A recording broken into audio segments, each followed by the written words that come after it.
Mr. Uday Shankar, Mr. Xavier, Mr. Jackson, Mr. Nestor, and Mr. Carlos, Dr. George. Ladies and gentlemen, Namaskar. I'm glad we could all connect virtually to discuss various issues of importance for all of us, especially in the aftermath of COVID-19 pandemic. The pandemic is an important turning point in the modern history. The last couple of years have changed the world. The COVID-19 pandemic has had a great impact on our lives. The pandemic has mandated that we reimagine our future, recalibrate our goals, and realign our efforts. It has highlighted the importance of having a healthy body, clean surroundings, and an inclusive society. And that is why it is even more crucial that we engage with our partners for fruitful development of all. In this backdrop, I would like to share the Honorable Prime Minister Shri Narendra Modi perspective on the challenges posed by the pandemic. No doubt that the pandemic has had its impact and we are still working on mitigating the consequences. However, the Prime Minister has provided the vision of looking for numerous opportunities hidden in these challenges. Opportunity in adversity, that is what we are looking for. And when the world had to adapt to the reality of social distancing, guided by our long-held belief of Vasudev Kutumbakam, the whole world is our family, the whole world is one family. The India started Vaccine Maitri to provide vaccine and medical support to as many as 95 countries. India became the pharmacy of the world, and when the whole world was worried about basic requirements of food, India was ensuring, and India has actually ensured free food for more than 800 million Indians. Not for 1 month, for good 15 months. When the whole world was worried about the speed of vaccination, India has already crossed 750 million mark in a record time. When the whole world was adapting to the work from home model, the Indian government also shifted to the work from home model, which was unimaginable in the pre-COVID world. This platform focuses on 5 key areas. Leads, and I will explain: leadership, excellence, adaptability, diversity, and sustainability. Prime Minister Modi's vision of Sabka Saath, Sabka Vikas, Sabka Vishwas, and Sabka Prayas has guided the government's efforts, and I can proudly say that we have set global standards in all these 5 areas of leadership, excellence, adaptability, diversity, and sustainability. Moving on, the focus area of our discussion is future of India, Latin America, and Caribbean partnerships in services. India has great relationship with Latin America and Caribbean partners. Historically, India has a deep emotional and cultural connect with this region. Over the years, this connect has translated well into trade relations and has brought the countries together in our path of sustainable economic development. The bilateral trade has increased 5-fold in the last 5 years to reach approximately $39 billion. Several key MOUs and agreements were signed with the LAC countries. This is indicative of India's continuous efforts to build bilateral relations with the region. Even during the pandemic, partner LAC countries showed immense cooperation. Citizens from LAC countries were helped in their journey back home, and the government facilitated the evacuation flights of LAC countries. Also, more than 3,000 Indian nationals stranded in the region were repatriated.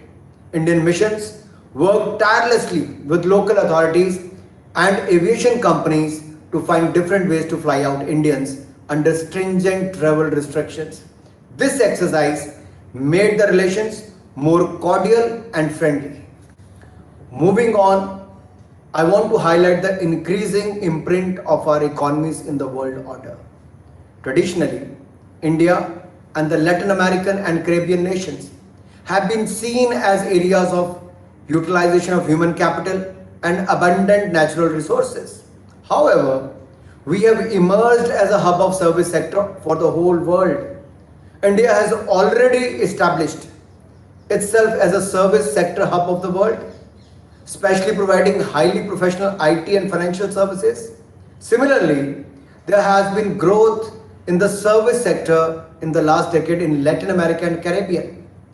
We have a growing pool of technologists, innovators, and entrepreneurs who are developing simple solutions for complex problems. This commonality and relationship between our emerging markets can unlock new opportunities of industrial prosperity and human development. India and LAC nations have evolved as diversified and mature global trade and investment partners. However, as I stated earlier, the pandemic has highlighted the need of collaborative efforts in the services sector for transforming lives.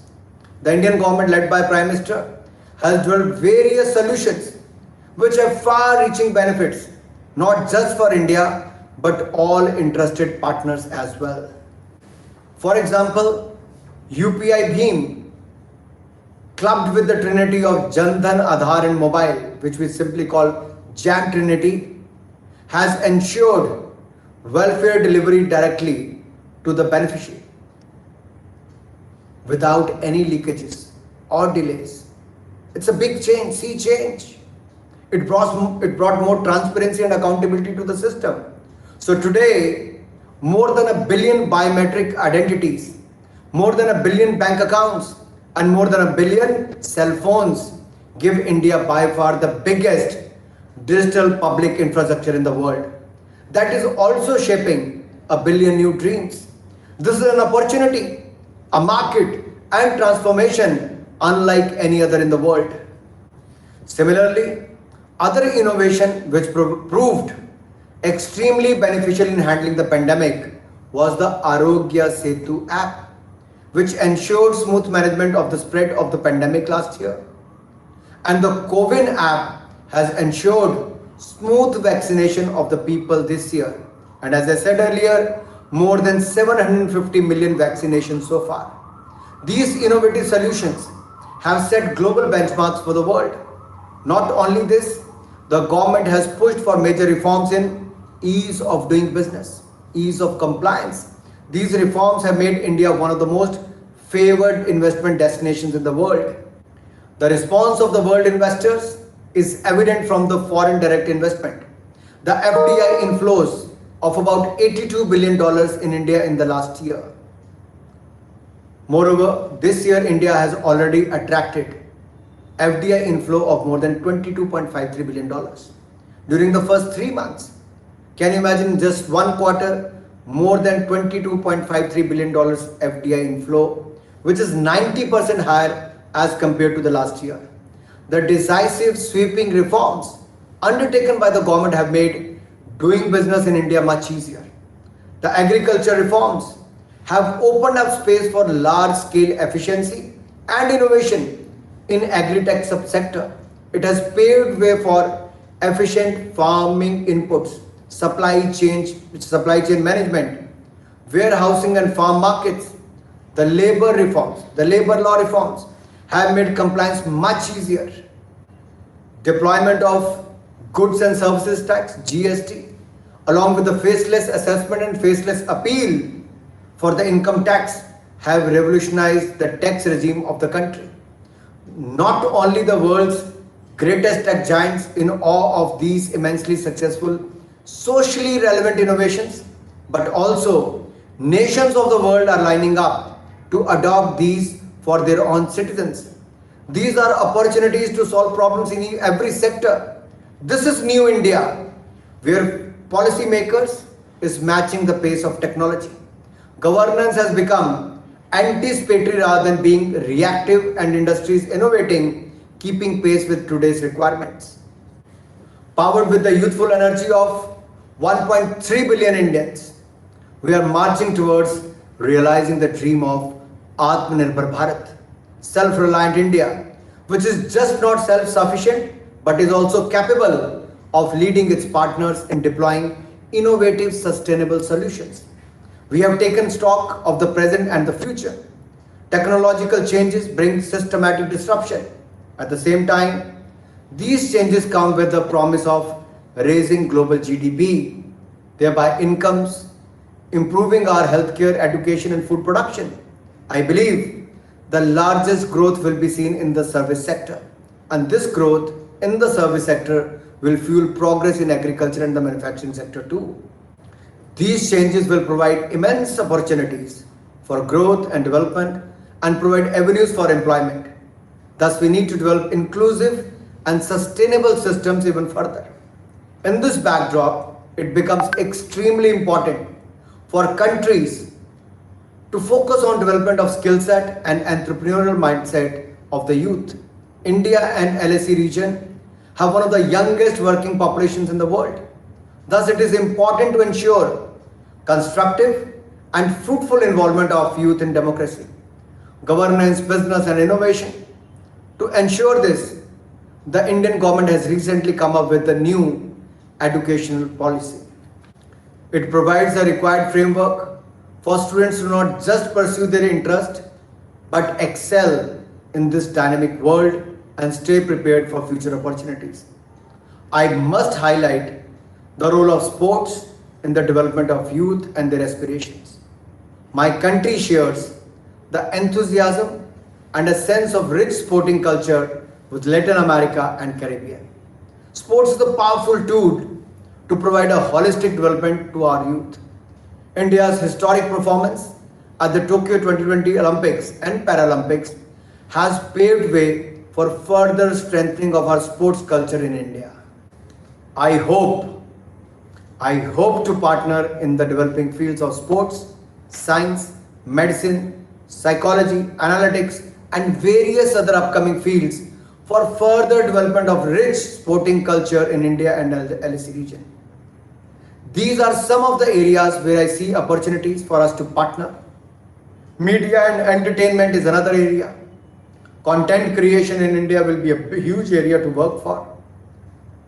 So, when I talk about these areas where I see opportunities for us to partner and embark on a journey to realize shared goals and aspirations, India has led the way in setting many benchmarks in the services sector. And I invite all partners to collaborate with us in this journey towards a better future.